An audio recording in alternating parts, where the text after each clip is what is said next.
సుమారు నెలలో 30 రోజుల్లో ఎన్ని డేస్ బిజీగా ఉంటారు గాంధీ గారు మీరు? చెప్పలేము. ఒక్కో నెలలో 20 రోజులు చేస్తామమ్మా. హ్మ్. అసలు 10 రోజులు చేస్తేనే ఎక్కువ చేసినట్టుగా అనిపిస్తా ఉంటది. హ్మ్. బిజీ బిజీ అయిపోయాను లైఫు. హ్మ్. 10 రోజులు యావరేజ్ అయితే 12 రోజులు, 15 రోజులు పడుతుందన్నమాట. పడుతుంది. హ్మ్. అసలు ఎలా బ్యాలెన్స్ చేస్తున్నారిప్పుడు? ఈ ఏముంది సినిమాలు, తర్వాత పర్సనల్ స్పేసు ఎలా బ్యాలెన్స్ చేస్తున్నారు? పర్సనల్ ఏముందమ్మా, పొద్దున్న లేవగానే వాకింగ్ చేస్తాం ఒక గంట. ఓకే. ఫ్రెండ్స్ ఉన్నారు ఒక 30 మంది. నేను ఉండేది మోతీనగరు. హ్మ్. ఆ పార్కులో మార్నింగే తిరుగుతా ఉంటాం సరదాగాను. హ్మ్. షూటింగ్ ఉంటేనేమో షూటింగ్ వచ్చేస్తా ఉంటాం. హ్మ్. ఇక మళ్ళీ ఎప్పుడైనా డబ్బింగ్ అప్పుడు డబ్బింగ్ వెళ్ళటం. హ్మ్. అదే పని, ఇంక వేరే పనేం లేదు. నాకు వేరే అవకాశనే లేదు ఇంకాను. హ్మ్. కాబట్టి నాకేం ప్రాబ్లమ్ ఉండదు నాకు. సో, స్పెషల్‌గా మీరు గూడా ఏమన్నా ఈ ఫుడ్ తింటే స్కిన్ మెరుస్తుంది, ఈ జ్యూస్ తాగితే ఇంకా హెల్తీగా ఉండం అలాంటివేమన్నా అవుతారా? ఏమీ లేదు. ఏమి లేదు. మామూలు ఫుడ్ తీసుకోవటమే. ఆ! మామూలు అందరిలా మేము తినేలాగా కూర, పప్పు. అవును. ఇప్పుడెందుకంటే నేసే క్యారెక్టర్ మెరవకూడదు. మామూలుగా రఫ్‌గా ఉండాలి. అది. ఎంత రఫ్‌గా నేను మేకప్ కూడా ఏసుకోను నేనసలు. మేకప్ గూడా నో ఉండదా? మేకప్. నేను 150 సినిమాల్లో ఒక 5, 6 సినిమాల్లో కూడా మేకప్ కూడా డల్ చేశారు తప్పితే, హ్మ్. షైన్ అనేది ఉండదు. మామూలుగా వితౌట్ మేకప్పే నేను చేస్తా ఉంటాను. ఎందుకు దానికేమైనా స్పెషల్ రీజన్ ఉందా? ఏమి లేదు, యాజ్ ఇట్ ఈజ్‌గా చేస్తే తప్పేముందమ్మా. మేకప్ ఏస్తే ఇంకాస్త బావుంటారేమో. ఏం లేదు. బాగోకూడదనేగా. ఇయన్నీ బాగోని క్యారెక్టర్‌లే కదా నాకొచ్చేవన్నీ. ఆ! ఓకే. సూపర్. సో, రీసెంట్‌గా మీరు చేసిన రోల్స్‌లో మీ మనసుకి బాగా క్లోజ్ అయినటువంటి క్యారెక్టర్ ఏంటి?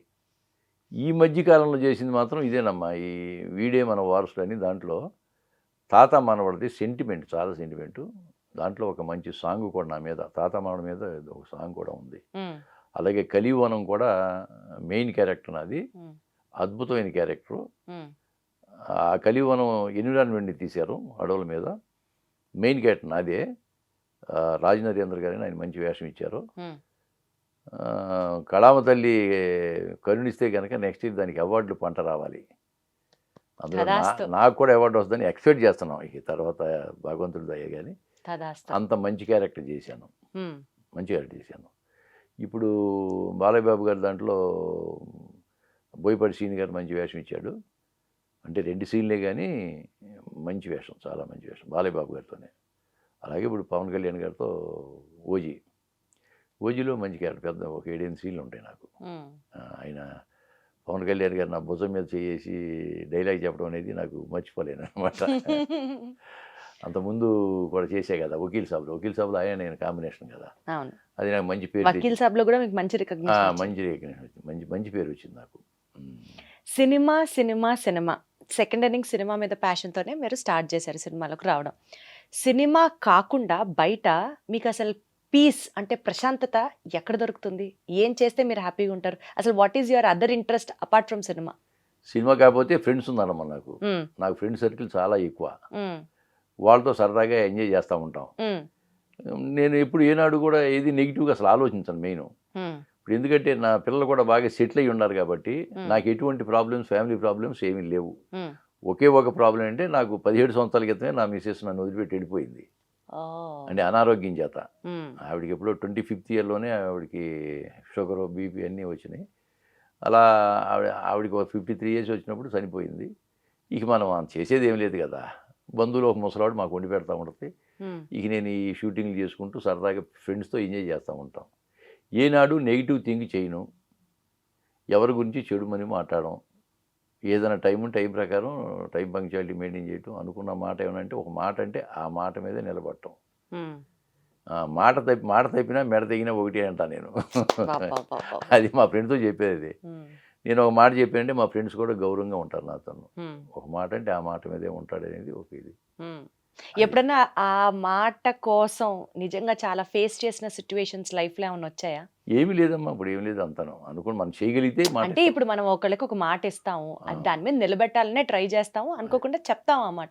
బట్ దాని వల్ల కాన్సిక్వెన్సెస్ ఫేస్ చేసి బట్ స్టిల్ నేను మాట ఇచ్చా కాబట్టి ఇదే మాట మీద నిలబడతాను అనుకునే సందర్భం లైఫ్‌లో ఏమొచ్చింది? ఒకవేళ చేయలేకపోతే అప్పుడు నా వల్ల అయ్యట్లేదయ్యా బాబు అని చెప్తాం. హ్మ్. సాధారణంగా మనకు అయ్యే పని ఉంటేనే మాటిస్తాం. హ్మ్. ఈ సో పని చెయ్యి. దానివల్ల మీరేదైనా బాగా నెగెటివ్‌గా ఫేస్ చేసింది గూడా ఏం లేదయితే? ఏమి లేదు. నెగెటివ్ చేసింది లేదు. వేరోళ్ళతో మనం మాట ఇబ్బంది పడింది ఇబ్బంది లేదు. పడేది కూడా లేదు. అది అసలు ఉండదులేండి. మీ వాల్యూస్‌కి, మీ ఎథిక్స్‌కి అది అసలు ఉండదని లేదమ్మా, అస్సలు అనుకుంటున్నాను. లేదు, అస్సలు లేదు. రాజేంద్ర ప్రసాద్ గారితో, బ్రహ్మానందం గారితో ఎప్పుడైనా చేశారండి? అంటే చేసాం. కామెడీగా. ఉత్సవం అని ఒకటి చేసామమ్మా. హ్మ్. దాంట్లో కూడా నేను కూడా ఒక అంటే స్టేజ్ ఆర్టిస్ట్ అనమాట. స్టేజ్ ఆర్టిస్ట్‌గా హ్మ్. వాళ్ళతో పాటు చేశాను. వాళ్ళతో ఎక్స్‌పీరియన్స్ ఎలా ఉండింది? వాళ్ళు మన పని మనం చేసుకురావటమేనమ్మా. ఇప్పుడు ప్రకాష్ రాజ్ గారు నన్ను బాగానే గుర్తుపడతాడు. హ్మ్. ఇప్పుడు బ్రహ్మాజీ గారు, ఎల్‌బి శ్రీరంగ్ వీళ్ళందరూ బాగా గుర్తుపడతారు. అయినా వాళ్ళు మనం ఎక్కువ వాళ్ళని డిస్టర్బ్ చేయటం అనేది కరెక్ట్ కాదు కదా! వెళ్ళి మన పని మనం చేసుకొస్తే అయిపోయింది ఇంక. బేసికల్‌గా అంటే ఏదో ఒక పెద్ద సినిమాలో మీరొక క్యామియో రోల్ చేయడానికి అంత ఇష్టం చూపించలేదట. అది నా స్థాయి యాక్టర్, ఆ చిన్న క్యారెక్టర్, ఆ క్యామియో క్యారెక్టర్ చేయడానికి అదెందుకో ఇగో అడ్డొచ్చిందో, లేకపోతే ఒక కోల్డ్ వారో ఏంటో తెలీదు గానీ, అది ఏ సినిమా, ఆ సందర్భం ఏంటి? అది దుష్ప్రచారం అమ్మా. అటువంటిది ఎప్పుడు లేదు. ఇది దుష్ప్రచారం. అటువంటిది ఎప్పుడు లేదు. ఎటువంటి సీన్ వచ్చినా హ్మ్. ఆ సీన్‌లో ఇంపార్టెన్స్ ఉంటే చేసేస్తా నేను. హ్మ్. ఒక్క సీన్ ఉన్నా పర్లా. అది ఇంపార్టెంట్ ఉండాల. హ్మ్. సీన్ ఇంపార్టెంట్ అయ్యి ఉండాలి. అదే అడుగుతా నేను. సీన్ ఏంటి అబ్బాయి చెప్పండి. పలానా పలానా సీన్, పలానా సీన్, పలానా డైలాగ్ ఉన్నాయంటే ఓకే బాగుందంటే ఓకే చేస్తాం. అలా బాగుంది నేను ఆ సీన్ బాగోలేదు లేవా నేను చేయనన్నది ఇంతవరకు ఏం లేదమ్మా. అస్సలు. అస్సలు లేదు. మీరు వద్దు అనుకున్నది ఏదీ లేదు. ఏది లేదు. మిమ్మల్ని సీన్‌లో గాని, లేకపోతే సెట్‌లో గాని కరెక్ట్ చేసిన కాన్సిక్వెన్సు లేదు. లేదు. కరెక్ట్ చేయడం చేస్తారు. కొంతమంది సరిగ్గా లేకపోతే అట్లా కాదు ఇట్లా చేద్దామా సార్ అని అడుగుతారు. హ్మ్. అది కూడా డైరెక్టర్ అంత మర్యాద కట్టడం తప్పితే మనల్ని వేరేగా అమర్యాద అనేది ఎప్పుడు ఏ డైరెక్టర్ అమర్యాద అసలు నా విషయంలో ప్రవర్తించలేదు. మనం వెళ్తే మర్యాద ఇస్తారు పాపం. మరి ఆ విధంగానే వాళ్ళు చెప్పినట్టుగా చేస్తే వాళ్ళకి ప్రాబ్లమ్ లేదు. నాకు ప్రాబ్లమ్ లేదు. సినిమా ఇండస్ట్రీలో కొన్ని వేల, లక్షల మంది ఉపాధి పొందుతూ ఉంటారు. వాళ్ళ యొక్క భవిష్యత్తుని అక్కడ వెతుకుతూ ఉంటారు. ఇట్లా చాలా, చాలా ఎక్స్‌పీరియన్సెస్ చాలా మందికుంటాయి. అవును. మీలాగా ఔట్ ఆఫ్ ప్యాషన్ కావచ్చు, ఔట్ ఆఫ్ ఇంట్రెస్ట్ కావచ్చు, అసలు సినిమానే నా ప్రాణం అనుకోని వచ్చిన వాళ్ళుంటారు.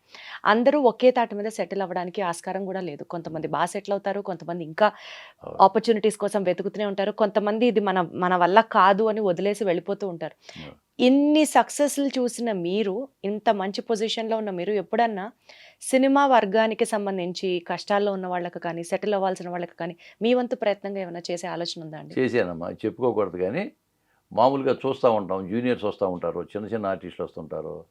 పాపం వాళ్ళు ఏదన్నా నెలలో 10 రోజులు చేస్తే గానీ వాళ్ళు అద్దె కట్టగలరు, పిల్లలకి ఫీజు కట్టగలరు. చాలా ఇబ్బందులు పడుతుంటారు. వాళ్ళని చూస్తే చాలా బాధ అనిపిస్తా ఉంటది. నేను అందరితో మామూలుగా క్లోజ్‌గానే మాట్లాడతా. జూనియర్ ఆర్టిస్ట్‌లతో కూడా బాగా మాట్లాడతా. వచ్చినోళ్ళందరూ కూడా బాబాయ్, మీకు బాబాయ్ పరిచయం ఉంటారా జూనియర్ ఆర్టిస్ట్‌లు? పరిచయం ఏంటేలే "ఏమ్మా బాగున్నారా?" అని అంటుంటాము. "బాబాయ్ బాగున్నాం" అంటుంటారు. అలా అంటే వాళ్ళతో కూడా మామూలుగా వాళ్ళకు మనలాగా మనుషులే ఇండివిడ్యువల్స్. వాళ్ళతో సరదాగా మాడితే వాళ్ళు కూడా సరదాగా మాడతారు పాపం. వాళ్ళు కూడా ఏదైనా ఆర్టిస్ట్ అవ్వాలని వచ్చినోళ్ళే అవకాశాలు లేక జూనియర్ ఆర్టిస్ట్‌లకి వెళ్ళిపోతారు. అయినంత మాత్రంలో వాళ్ళని చులకనగా చూడటం అనేది ఎప్పుడు జరగదు. నేనైతే అందరితో కలిసి ఉంటాను. ఈ కరోనా టైంలో ఆటిల్లో వీటిలో చాలామంది కొంచెం ఇబ్బందులు పడినప్పుడు నేను కూడా కొంత అందరికి ఇవ్వడం జరిగింది. హ్మ్. అంటే నా పరిస్థితి బాగుంది కాబట్టి ఎవరు నాకు ఒక 2000 కావాలి, 3000 కావాలంటే 5000 కావాలమ్మా అలా ఇచ్చాను. నేను దాదాపు ఒక 2,00,000 నేను కరోనా టైంలోనే ఇచ్చా చాలామందికి. అయన్నీ చెప్పుకోకూడదనుకోండి గానీ, ఆ జాలిగుణం నాకు ఉంది. అద్భుతం అసలు. సో, ఇలాగే మంచి మనసుతో, పెద్ద మనసుతో 10 మందికి సహాయపడాలని కోరుకుంటూ మమ్మల్ని ఇంకా, ఇంకా, ఇంకా ఎన్నో సినిమాల్లో ఎంటర్‌టైన్ చేయాలి. అతి త్వరలో మీరు వెయిట్ చేస్తున్నటువంటి ఆ విలన్ క్యారెక్టర్ గూడా మీకు చెయ్యాలి. దానికి గూడా ఒక అవార్డ్ రావాలని మనస్ఫూర్తిగా కోరుకుంటున్నాం గాంధీ గారు. Thank you okay. So much. ఇంతవరకి నన్ను ఆదరించిన, ఆదరిస్తున్న నిర్మాణ సంస్థలకు, నిర్మాతలకు, దర్శకులకు, రచయితలకు, ముఖ్యంగా ప్రేక్షక దేవుళ్ళందరికీ నా హృదయపూర్వక నమస్కారం తెలియజేస్తున్నానమ్మా. Thank you. Thank you.